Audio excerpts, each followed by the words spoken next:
Welcome to prime pages. నేను మీ Chandrasekhar Kandavalli. Ram Charan Shankar combination లో వచ్చిన గేమ్ చేంజర్ అంత పెద్ద డిజాస్టర్ అయిన పెద్ది సినిమా ప్రమోషన్ కోసం వదిలిన ఒక గ్లిప్ ఇటు టాలీవుడ్ నుంచి బాలీవుడ్ వరకు అందరి గుండెల్లో గుచ్చుకుపోయింది. ఆ గ్లిప్పింగ్ వచ్చిన రెస్పాన్స్ చూసి నెట్ఫ్లిక్స్, అమెజాన్ ప్రైమ్ ఓటీటీ సంస్థలు మేము ఎక్కువ ఇస్తామంటూ భారీ అమౌంట్స్ కోట్ చేస్తున్నాయని విశ్వసనీయ వర్గాల ద్వారా తెలిసింది.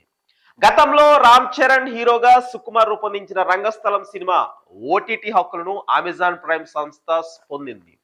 దానితో ఆ సంస్థకు భారీగా సబ్స్క్రిప్షన్స్ వచ్చాయని వార్తలు వచ్చాయి. దాంతో ఇప్పుడు ఈ సినిమా కోసం అమెజాన్ ప్రైమ్ నెట్ఫ్లిక్స్ తో పోటీ పడుతుందని వార్తలు వస్తున్నాయి. టాలీవుడ్ లో మరి కొంతమంది మీడియేటర్లు చెబుతున్న మాటలు వింటే షాక్ గురవుతారు. ఈ విషయం ఏమిటంటే, నెట్ఫ్లిక్స్ సంస్థ పెద్ద సినిమాకు వచ్చే సంవత్సరం మార్చిలో విడుదల చేయమని కోరినట్లు, అందుకే పెద్ద సినిమాను 2026 మార్చి 3వ వారంలో విడుదల చేయడానికి నిర్మాతలు సన్నాహాలు చేస్తున్నట్లు చెబుతున్నారు.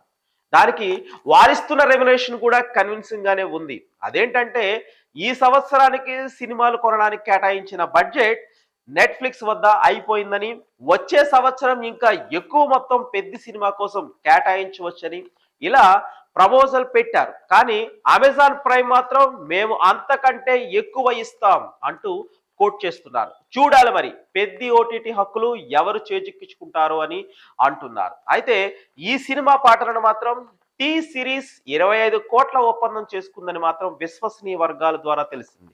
పాటలకు ఇంత మొత్తాన్ని వెచ్చించడం ఇదే మొట్టమొదటిసారి అవి ఉండవచ్చు. కానీ టాలీవుడ్ వర్గాలు చర్చించుకుంటున్నాయి. ఓటీటీకి సంబంధించి ఇంకొక వార్త కూడా మీడియాలో చక్కర్లు కొడుతుంది. నెట్ఫ్లిక్స్ ఓటీటీ సంస్థల్లో నెంబర్ 1 స్థానంలో ఉంటుంది కాబట్టి పెద్ద హక్కులను నెట్ఫ్లిక్స్ కి అమ్మమని రామ్ చరణ్ సూచించినట్లు సమాచారం. ఇది ఎంత వరకు నిజమో తెలియదు, కానీ ఆ డెసిషన్ మాత్రం నిర్మాతలు తీసుకుంటారు.